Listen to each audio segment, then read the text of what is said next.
Welcome back to Boxing 365.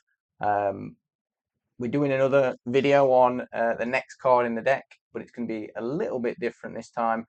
One that we're not massively fond of, not big fans of, but we are going to talk about the Misfits card that's coming up. That's going to be at the AO Arena, Manchester, and it's called. It's got Darren Till and Luke Rockhold as the main event. And yeah, we're going to talk through. We're going to look at all the fights individually, what we do know about them from what boxing careers they do have, and just give our predictions as we usually would, and probably have a little bit of a grumble about Misfits boxing at the end, I imagine. I like the Misfits. I'm sure you do. I'm sure you do. I love Misfits. My favourite. Yeah. Well, we've got to do what the people. Yeah, well, we figured it would be something that people wanted to hear about. It. As much as we're not huge fans, it definitely gets a lot of eyes. Viewership, yeah. And yeah, again, we'll talk about what we think about it, but maybe it is a good thing for boxing. Who knows? Yeah, and look, and we've not seen anyone successfully come out of the Misfits scene yet to actually go and do anything in a real ring. Nope, not yet. I think we can discuss that at the end. I think for now, let's give the respect to the card.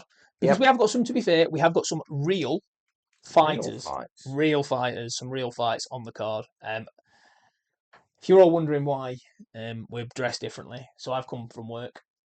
Dan apparently has also come from work, but he's shorted up, he's cool, ready to go. I've got a hat on, I've got my work gear on, and I am warm. But not to worry. Let's go through the card. So main event, what we got? Starting off is Darren Till, Luke Rockhold. As you know, I'm not a massive UFC fan, but Darren Till, well respected, within the UFC circuit. Yep. Luke Rockhold, previous world champion, I believe. Yep, that's correct. Back in 2015, though. A while ago. Long time ago. He's also had some issues, I believe, from what I've been hearing, with the old juice and not the orange juice. Oh. That's what I've heard on the grapevine. Yeah, so yeah, it's an interesting one. We actually spoke about Darren Till not so long ago regarding his boxing ability, and I do think he's got a little bit. I do think he's got a little bit. We had a look earlier, and his record in the UFC doesn't indicate a striker. He did knock out, I believe, Darren Cowboy Donald Cowboy Cerrone. What did I call him? Darren.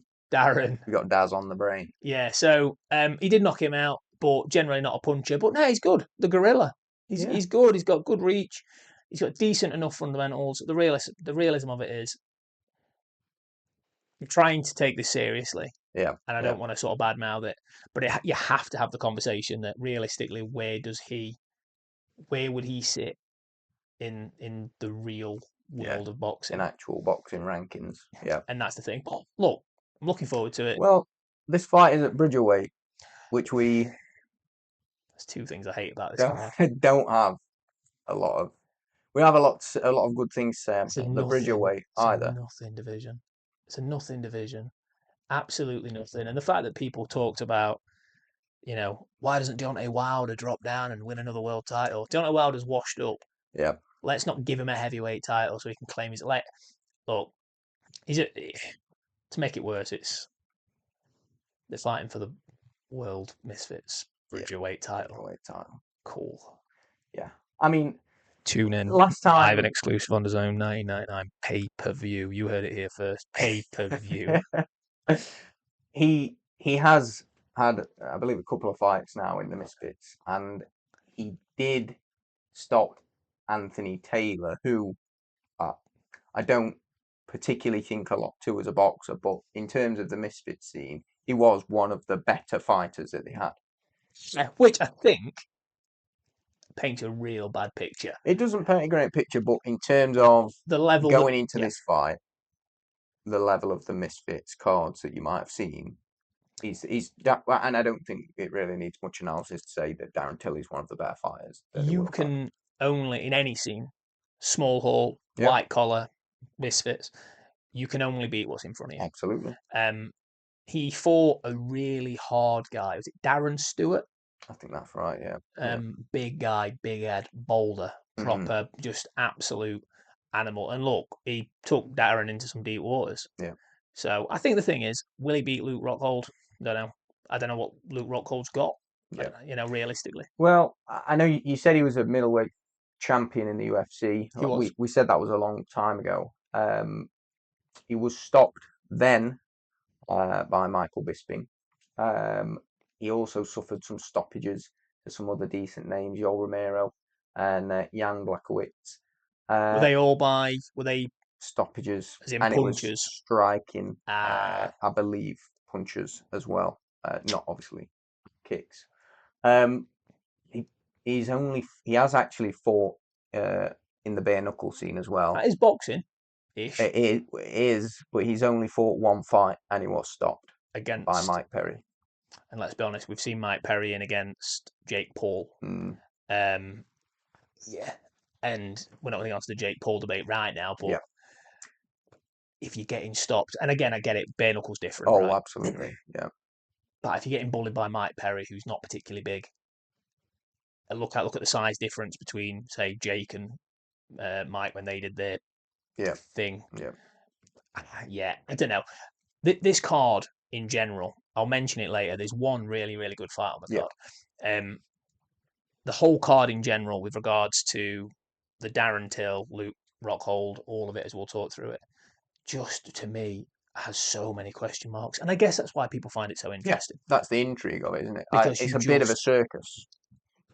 Yeah, it's a bit of a circus. A bit, quite a big bit. Yeah. If we had a cake and it was 8 slices, this would be 7 slices. It'd be a 7-slice bit of the circus. Yeah. Yeah. I think that's fair enough. Yeah. It's an interesting one. People will tune in. I'm sure they will. We have, and we'll admit we're guilty, probably through morbid curiosity, at times have gone, it's a tenner each, should we? Yeah, there's nothing else to watch. And then we immediately go, yeah, the fucking have I spent money on here? Yeah. Well, I mean, that was our top of the bill. There's a couple of other fights. We'll try and get through those as well now. Go through those before we get to our points about influencer boxing. Tony Ferguson versus Salt Papi. Which gets better. I've just got to go straight in there and say that has got to be the biggest freak show on there. Because Tony Ferguson was an interim champion in the UFC. He had a poor end to his career, but he's getting on now. He's 41, and he's, they call him the bogeyman, and he's El Kuki. Kukui, and he's a tough fighter, and he was always a nightmare for people. And I just think that is the biggest freak show on there. Salt Papi was doing TikTok videos. That's how he got famous. He was overweight for a long period. Well, yeah, he's actually, to be fair to him, the Misfits boxing has done him some real good. He looks a lot healthier, and he looks fit and healthy and happy. So, side question for you before we get on to discussing the actual matchup. Yeah. In any other style, discipline, environment, who wins other than boxing? Oh, Tony Ferguson. Kills him. Yeah. Right. 100%. We will get to predictions at the end, but I will throw it out. That carries over to this for me. It doesn't for me. Really? So I don't know a lot about UFC. Yeah. I don't know how particularly good as a striker Tony was. I believe is he jiu-jitsu? I think so, yeah. Not sure, but this isn't a UFC channel. But it's not a Misfits channel either, so we're doing well here. Salt Papi, as far as YouTube Misfits boxing, he was always one of the slightly better ones. Yeah, more skillful.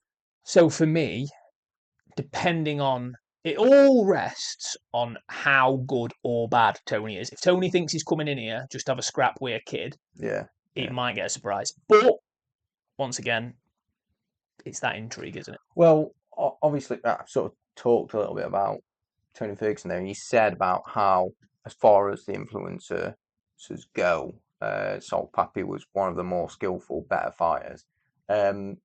He's won 4 of his fights by stoppage, but he has lost 2, and he was stopped as well. Yeah, we did find this out earlier. Well, we knew earlier, but It was Saliam Abraha, which I believe is Slim for the YouTube world. Yeah. But again, as far as I'm aware, Slim's apparently quite good. Yeah, again, one of the better in the stable of misfits. Yeah, so I guess when you're comparing apples and oranges, it's difficult. Yeah. I cannot, and it's hard for us because all of our comparisons and all of our talks are always boxer versus boxer. Yeah. And even that at times is tough to compare. Absolutely. Trying to compare a Salt Pappy loss to Slim is so hard to measure because no one knows how good Slim is. No one knows how technically good Salt Pappy is. No one knows how good Tony Ferguson's going to be. It's a freak fight. Yeah. And it will draw eyeballs. And I'll be honest, I do not particularly have a soft spot for misfits. I will get up Sunday morning and probably go, we actually won that fight. Yeah. Because it's genius marketing. It's that thing of, it's so bizarre and it's so out there that you've got to watch. That's why I compared it to a circus. It's just ridiculous, but you've got to see it. Very bizarre. Got to see it. But, very bizarre. Yeah, again, that's going to be the next fight. Co-main event, is it? Chief support? I imagine it's chief support. I don't think it is a co-main event. The next fight down the list is DILLON DANIS versus Warren Spencer. Another clown. Yeah, DILLON DANIS. Yeah, I mean, he probably became, amazingly, even though he did have a MMA career, he probably became most famous over his fight with Logan Paul. And some of his social media antics. Yeah, his social media antics. He's a big character.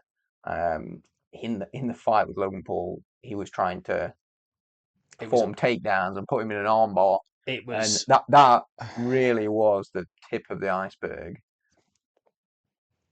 Can't talk about the DILLON DANIS and the, what's his name, Warren Spencer. Warren Spencer. So I don't know anything about Warren Spencer. He has had a fight, I believe. Yep, pro boxer, 1-1. He is, so he's good. I suppose it levels. DILLON DANIS does not deserve to be anywhere near a boxing ring. Right, he had a very good Brazilian Jiu-Jitsu career, national champion, world champion, I believe. Very, very good at that particular discipline. Yeah. He then vanished for a bit. Yep. Became a bit of a cock. Still a bit of a cock. For me, the disrespect he's shown boxing as a sport. Yeah. For me, why in the world are we giving this guy an opportunity? I appreciate that people will watch it because they want to see DILLON DANIS get spanked. Yeah. Absolutely okay with that. But he should not be receiving a payday in the boxing world for me. That's definitely one of the things where I mentioned earlier about what we think it does for boxing, where I think we'll probably come around to a bit later, but I absolutely agree. I think it's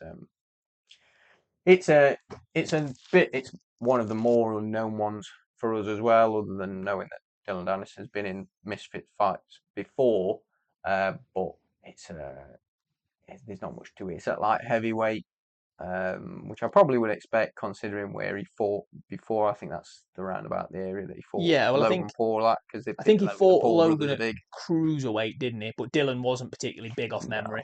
No, he's not. So light heavyweight probably makes sense. He'll probably still have to boil down for that because DILLON DANIS likes a drink. Yeah, I've heard. You've heard. Another one off the grapevine for you.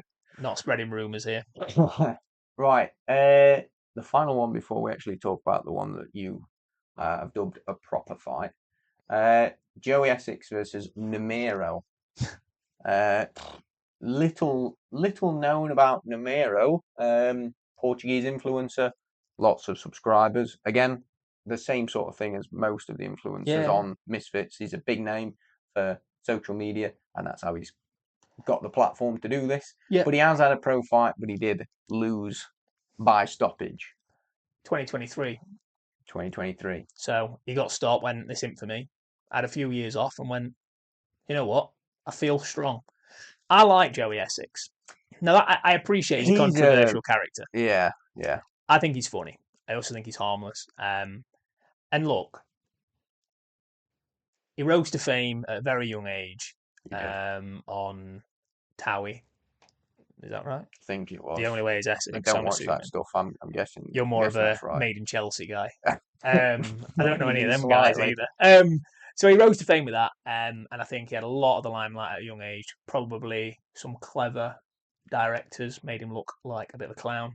Yeah. I don't think he's particularly intelligent. Don't get me wrong, but I think he's a nice guy, and I think he's probably had the media portray him correctly. He's coming into this for, I would assume, the payday. I can't imagine not doing anything is doing him a world of good for his bank balance. Yeah. Big name for it. Yeah, absolutely. And famous boxing heritage. His uncle, who's training him for this, is the well-respected British trainer, Tony Sims, who trains the likes of Conor Benn. Daniel Dubois, rumoured, but not obviously officially announced. Johnny Fisher's just joined up with that stable. One of our favourite prospects in British boxing, in world boxing, Giorgio Vizioli, also fights in that camp. So I can't imagine Tony Sims will have took him under his arm and said, I'm going to train you. Take piss if you want. It'll have been, I'll train you, but you come in, you spar who I say you spar, you fight who I say you fight, and you know, and I don't know, I've got a feeling maybe he's taking it seriously. I'm not sure. I think I've seen a bit of something about this, and he did talk about the fact that he is taking it seriously and that he doesn't have a choice but to take it seriously because his uncle wouldn't have trained him if he wasn't. Yeah. And I do think he's probably the kind of person who, if he's going to do it, he'll do it properly. And I part of me think, well, again, we don't have any. We don't really have a stake in the game, so we can't be too attached to it. But what I would say is, I think if you've got that sort of family history in boxing, and you've got somebody who's going to help you and show you the ropes, I would be inclined to say that he's gonna be looking good in the fight, and that he's gonna actually be able to go and make a decent account of himself. And I think that will actually be, that might be a relatively competitive fight. Depends what this Numero's like. You would like to think, at the very, very least, that Tony will have instilled in him some basic footwork. Don't stand straight on. Try not to be too flat-footed. Make sure your jab comes back to your chin. All the real basics. Yeah. I don't know how long he's been in this camp, but it's going to be interesting. It's actually one of the fights that I think, you know what, I'd like Joey to win it. Yeah. I'd like to see Joey go out and win it. So yeah, out of all the fights on the card that we spoke about, that's probably the one I'd be most likely to switch on to, just because I'd be curious to how Joey gets on, and I think he's a nice kid. That's fair enough. I think that's a fair enough point to make. Shout out to Joey Essex. Like, follow, subscribe. Yep, we're the biggest fans. Right, I know there's one that you want to make some points about as your ones to watch. I know we haven't really got a particular ones to watch section for this, as it were, but I know there's one fight particularly you want to mention, so floor is yours. Yeah, so for two reasons. I noticed that Ty Mitchell's quite a regular on the influencer scene. Ty Mitchell's a decent professional boxer. Spends a lot of time with the likes of Tyson Fury, all of that sort of camp. Yep. And if you look at his box record, so again, for Idris Virgo, who tough opponent in the misfit scene as per se, a decent pro record, but actually really highly thought of. Now, the reason I said it's a proper fight is you've got the 4-2 Ty Mitchell, who's popular on social media, popular with the Misfits fans, fighting a guy called Sean Hemphill, American fighter. Most recently fought on a boxer card, so a real boxer. Yeah. And he beat Mark Jeffers at super middleweight. Now, Mark Jeffers, phenomenally good boxer. Could you argue maybe an out at the office? Possibly, but Hemphill was tough. He was good. I'm a bit disappointed that Hemphill's kind of gone into this scene. Yeah. And I get it. And it'll be something we touch on. From Hemphill's point of view, he beat Mark Jeffers. I can't imagine his phone's red hot. Yeah. He's in that Who Needs Me club we speak about a lot. Yeah. Because let's be honest, any super middleweight prospect, you're not going to put him in there with him because he's not a big enough name. No. So he's probably gone. Follow the money. I've had a phone call. They've said, look, you're known to the British fans now a bit. Ty Mitchell's a fan favourite in the Misfits scene, as far as I can tell. Yep. Do you want to come over here and test yourself? And look, he'll be getting a good payday. And for Hemphill, don't think he's particularly bothered if he gets a loss on his record. I'm not sure. But my point that I'd be making would be for Ty Mitchell, if he beats someone like a Hemphill, who's just beat Mark Jeffers, people then go, actually, do you know what? Ty Mitchell's a real boxer, and maybe allows him to escape this circus scene. Escape the... But that would be the fight that I would say to people that want to watch a real fight, get yourself tuned in for, because genuinely, that's an intriguing little matchup, and I'd be happy to see that on a real card of boxing. Absolutely. Right, okay. I think that brings us to the end of the card. So, winners for the night, predictions. We're going to run through those as quickly as we can, as always. Rapid predictions. Starting at the top. Till Rockhold. Till. Yeah. Stoppage. Till stoppage. Yeah, I'm with you on that one. I think the history there, it's not an impossible one, is it? Ferguson, Salt Pappy. I'm going Salt Pappy points. I think it's only a 4-rounder. Right. I think if it was longer, maybe Ferguson would come into it. I don't think Ferguson's going to have taken it seriously. I think he's there to collect a paycheck. I think Salt Pappy beats him on points. It's an interesting one. I think we'll probably disagree on that, but we'll see who's right. You're going Uncle Darren Ferguson, or we'll see. DILLON, DANIS, Warren Spencer. I hope it's Warren Spencer. I don't know the guy, but I hope it's him. I don't know enough about either of them, but I'm going to purely go for Warren Spencer because DILLON DANIS does not belong in a boxing ring, and I will not back him in any fight. He could be fighting my nan, and he wouldn't be getting backed. What about then the Joey Essex Namiro? I think if you've seen that he's taking it seriously. I think Joey. Yeah.